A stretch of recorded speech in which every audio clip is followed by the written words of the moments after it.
Bismillahirrahmanirrahim. Assalamualaikum warahmatullahi wabarakatuh. Perkenalkan, nama saya Muhammad Yusril Natsir dengan nomor induk mahasiswa 1520321006. Pada kesempatan kali ini saya akan mempresentasikan hasil dari analisis perancangan saya untuk memenuhi syarat ujian kolokium 2 ataupun ujian seminar hasil dengan judul Perencanaan Penataan Kawasan Perekonomian di Kecamatan Wajo, Kota Makassar. Yang melatar belakangi saya, yang pertama adalah Makassar merupakan kota metropolitan yang dimana sering terjadi permasalahan perkotaan seperti banjir, kemacetan, dan yang lain-lain.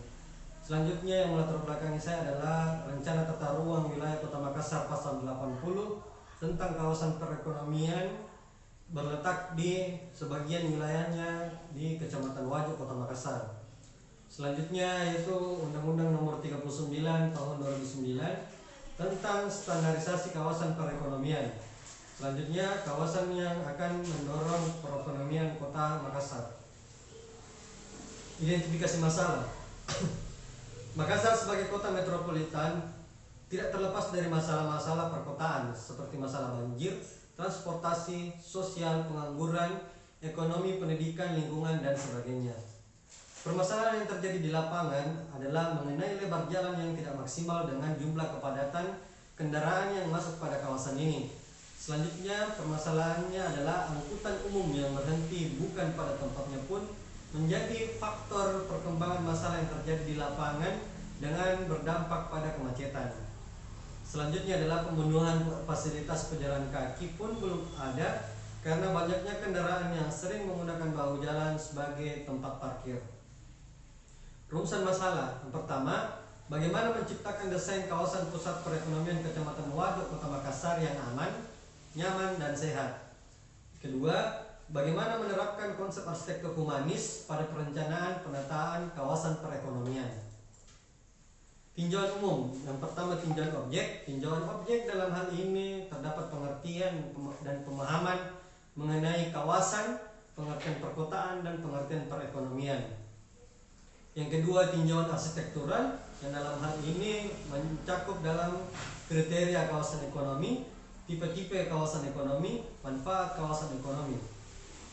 Yang ketiga, studi banding dari perancangan ini adalah yang pertama kawasan ekonomi khusus Kendal, yang kedua SCBD, yang ketiga BCBD. Yang keempat, tinjauan umum lokasi dalam hal ini gambaran umum Kota Makassar dan tinjauan rencana tata ruang wilayah Kota Makassar. Tema rancangan yang pertama adalah definisi. Definisi arsitektur humanis adalah desain humanis mengandung pengertian bagaimana sebuah perancangan kota disesuaikan dengan kebutuhan aktivitas manusia di dalamnya. Perencanaan humanis berusaha untuk meningkatkan kualitas kawasan yang sudah ada sebelumnya dan biasanya terkait dengan perencanaan struktur sosial. Arsitektur humanis mempunyai ciri-ciri seperti berikut. Yang pertama, manusia akan menjadi subjek penting dalam arsitektur humanis. Yang kedua adalah pemenuhan kebutuhan dasar manusia. Yang ketiga, konteks kemanusiaan. Yang keempat, perubahan peran manusia. Yang kelima adalah tidak absolut. Sedangkan prinsip-prinsip dari arsitektur humanis adalah menjaga kualitas kemanusiaannya. Yang kedua, sebagai wadah. Yang ketiga, korban masalah lingkungan. Dan yang keempat adalah menjaga alam. Sedangkan karakteristik dari arsitektur humanis adalah mempunyai kebutuhan rasa memiliki. Yang kedua, kebutuhan akan harga diri. Yang ketiga adalah kebutuhan aktualisasi diri. Dan studi banding dari perancangan ini adalah Kalicodi Yogyakarta dan Peziarahan Sendang Sono. Analisis perancangan. Yang pertama, kawasan perancangan dan penataan kawasan ekonomi ini meliputi dua wilayah di Kecamatan Wajo. Yang pertama di Kelurahan Ende dan yang kedua adalah Kelurahan Patunuang yang akan menjadi titik fokus perancangan. Kawasan ini terletak di bagian utara Kota Makassar yang menjadi salah satu titik perputaran ekonomi terbesar di Kota Makassar. Kelurahan Ende dan Kelurahan Patunuang berada di Kecamatan Wajo, Kota Makassar dengan luas perancangan 29,17 hektar.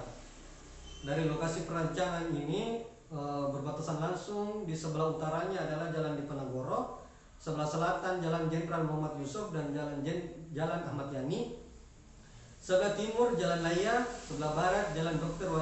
Wahidin Sudiro Husodo. Analisis makro. Analisis makro yang pada perancangan ini adalah mencakup dua hal-hal yang berada di dua kelurahan, yaitu Kelurahan Ende dan Kelurahan Patunuang. Dari analisis makro ini saya dapat mengambil beberapa kesimpulan, yaitu pertama, potensi. Lokasi perancangan berada di salah satu pusat kegiatan ekonomi masyarakat yang ada di Kota Makassar. Yang kedua, pada sekitaran kawasan perancangan secara makro terdapat beberapa tempat wisata. Yang ketiga, akses menuju lokasi perancangan melewati jalur provinsi. Yang keempat, sekitaran kawasan terdapat pelabuhan. Dan yang kelima, lokasi perancangan berada di dekat jalur jalan tol. Adapun kendala dari lokasi perancangan ini adalah yang pertama, angkutan umum tidak melewati semua jalur di lokasi perancangan. Yang kedua, berada jauh dari bandara internasional. Yang ketiga, sirkulasi kendaraan yang belum teratur. Selanjutnya, analisis mikro. Dari analisis mikro ini saya membatasi perancangan yang dimana perancangan ini sudah mencakup dua kelurahan, yaitu Kelurahan Ende dan Kelurahan Patunuang. Yang di dalam analisis mikro ini terdapat tempat perbelanjaan, hotel, bank, kantor pemerintahan, rumah sakit, pendidikan, dan dealer motor atau mobil. Dari hasil pengamatan kondisi fisik, maka tapak dapat dikelompokkan menjadi beberapa area, yaitu area pertokoan, rumah sakit, bank, pusat perbelanjaan, hotel, dan permukiman. Pada kawasan ini akan dirancang kawasan ekonomi yang mampu mendorong perekonomian Kota Makassar. Selanjutnya, analisis tapak. Proses analisis ini dilakukan dengan berpedoman pada proses perancangan kawasan kota menurut Hamid Sirfani. Pada proses analisis ini akan menggunakan peta kunci sebagai data dalam menganalisis elemen perancangan kawasan perekonomian Kota Makassar. Peta ini berupa figur ground yang menampilkan void dan solid pada area tapak. Pada analisis tapak ini terdapat beberapa poin, yaitu tata guna lahan, sirkulasi dan parkir, ruang terbuka, preservasi, bentuk dan massa pedestrian, aktivitas pendukung dan penanda. Analisis tata guna lahan. Pada prinsipnya, tata guna lahan adalah pengaturan pengguna lahan untuk menentukan pilihan yang terbaik dalam mengalokasikan fungsi tertentu sehingga dapat memberikan gambaran keseluruhan bagaimana daerah-daerah pada suatu kawasan tersebut seharusnya berfungsi. Dari analisis tata guna lahan, saya merancang beberapa kawasan, yaitu yang pertama, zona kuning adalah perdagangan atau pertokoan, hijau tua adalah ruang terbuka hijau, coklat adalah untuk permukiman, biru tua adalah hotel, biru muda adalah untuk fasilitas kesehatan, untuk ungu untuk kawasan pemerintahan, merah untuk kawasan perkantoran, untuk hijau muda tempat wisata dan ruang terbuka publik atau sarana ibadah. Selanjutnya, biru tua pendidikan. Analisis bentuk dan massa bangunan. Analisis ini membahas mengenai bagaimana bentuk dan massa-massa bangunan yang ada dapat membentuk suatu kawasan kota, serta bagaimana hubungan antar massa yang ada. Tujuan dari analisis ini adalah mengatur tatanan bentuk dan massa bangunan pada kawasan perkotaan, sehingga tidak terlihat padat dan lebih manusiawi. Pada analisis bentuk dan massa bangunan terdapat beberapa pembahasan, yaitu mengenai ketinggian bangunan, koefisien lantai bangunan dan koefisien dasar bangunan, garis sempadan, langgam dan bentuk, material, dan warna. Ketinggian bangunan berkaitan dengan jarak pandang pemerhati, baik yang berada dalam bangunan maupun yang berada pada jalur pejalan kaki. Ketinggian bangunan suatu kawasan membentuk skyline. Jadi pada kawasan ini terdapat beberapa variasi ketinggian bangunan, yang mulai dari bangunan 1 lantai sampai bangunan yang lebih daripada 4 lantai. Analisis bentuk dan massa bangunan, garis sempadan. Garis sempadan bangunan merupakan jarak bangunan terhadap as jalan. Garis ini sangat penting dalam mengatur keteraturan bangunan di tepi jalan kota. Berdasarkan Peraturan Wali Kota Makassar Nomor 8 Tahun 2008 tentang garis sempadan dan fungsi bangunan gedung pada masing-masing ruas jalan dalam wilayah Kota Makassar. Data garis sempadan dan lebar jalan di lokasi perancangan. Yang pertama, nama ruas jalan: Jalan Jenderal Ahmad Yani, lebar jalan 26 meter, garis sempadan pagar 13 meter, garis sempadan bangunan 9 meter. Keterangan: jalan arteri. Yang kedua, Jalan Jenderal Muhammad Yusuf, lebar jalan 18 meter, garis sempadan pagar 8 meter, garis sempadan bangunan 4 meter. Keterangan: jalan arteri. Yang ketiga, Jalan Dr. Wahidin Sudirohusodo, lebar jalan 12 meter, GSP 6 meter, GSB 6 meter. Keterangan: jalan arteri. Keempat, Jalan Samalona, lebar jalan 7 meter, GSP 350, GSB 4 meter. Keterangan: jalan kolektor. Yang kelima, Jalan Nusa Kambangan, lebar jalan 8 meter, GSP 4 meter, GSB 4 meter, jalan kolektor. Yang keenam, Jalan Hoscok Rawaminoto, lebar jalan 13 meter, garis sempadan pagar 6,5 meter, garis sempadan bangunan 5 meter, masuk dalam keterangan jalan arteri.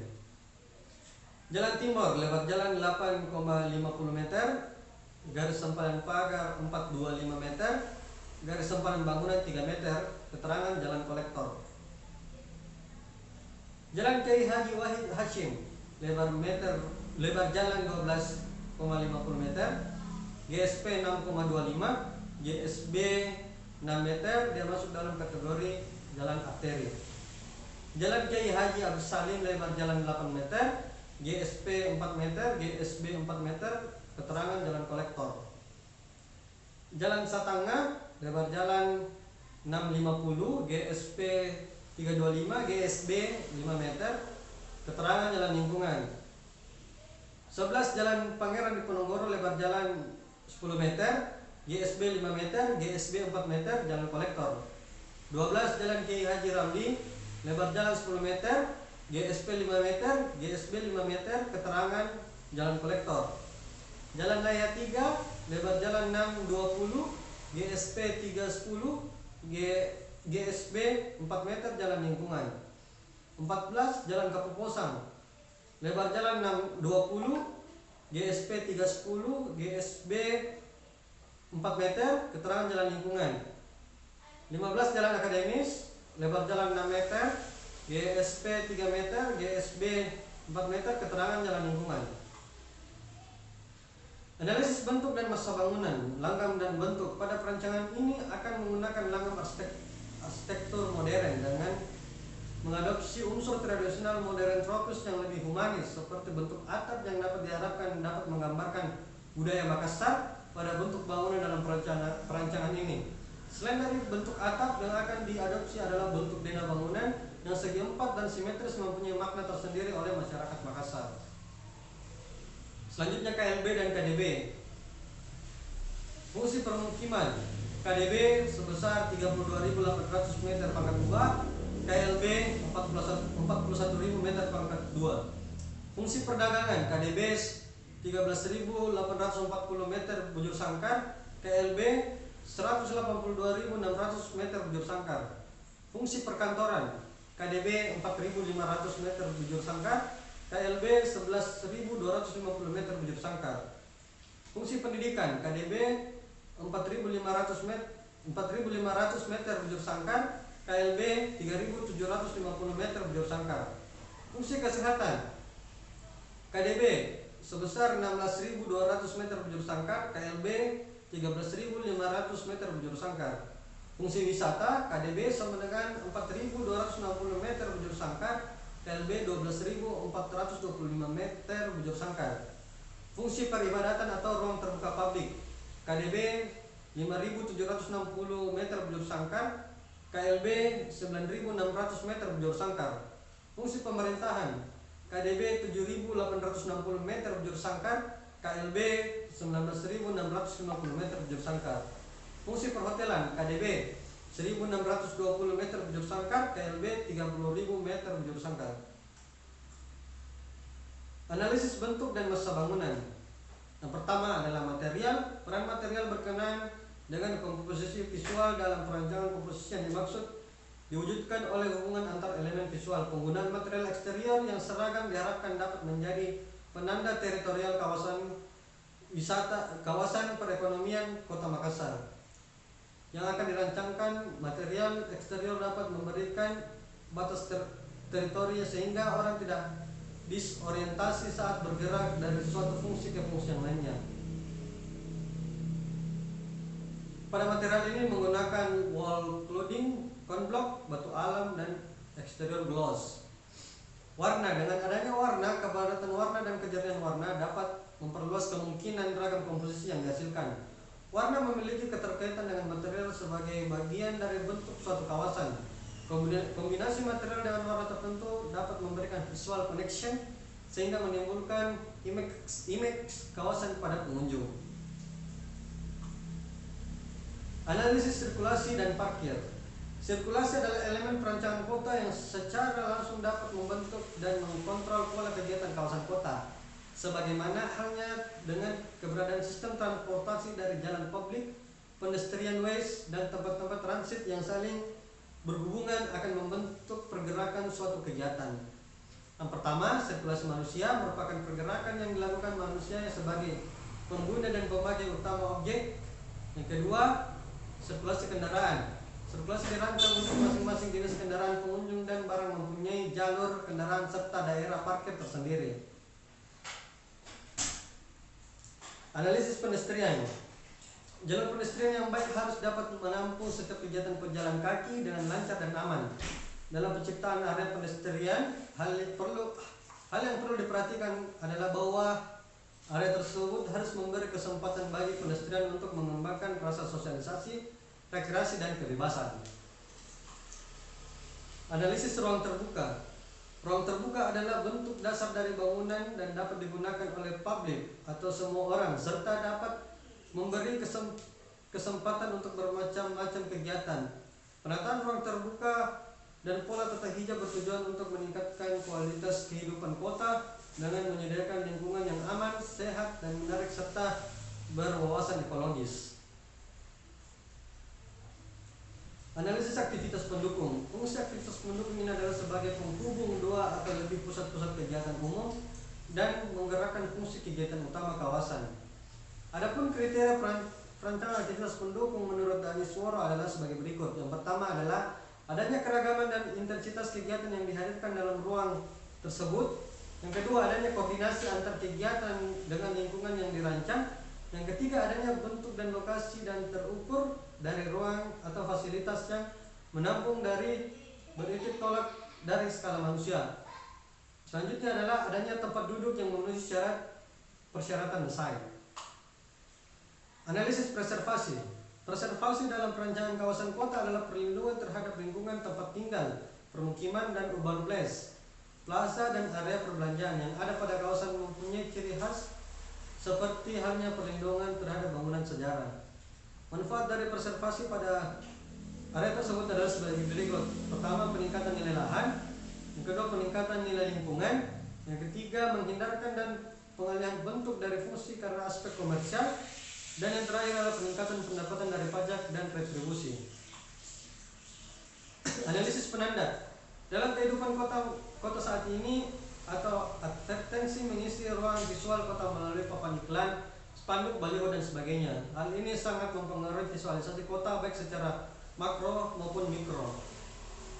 Penandaan atau petunjuk yang mempunyai pengaruh penting pada desain tata kota, sehingga pengaturan pemunculan dan lokasi pemasangan papan-papan petunjuk sebaiknya tidak menimbulkan pengaruh besar negatif dan tidak mengganggu rambu-rambu lalu lintas.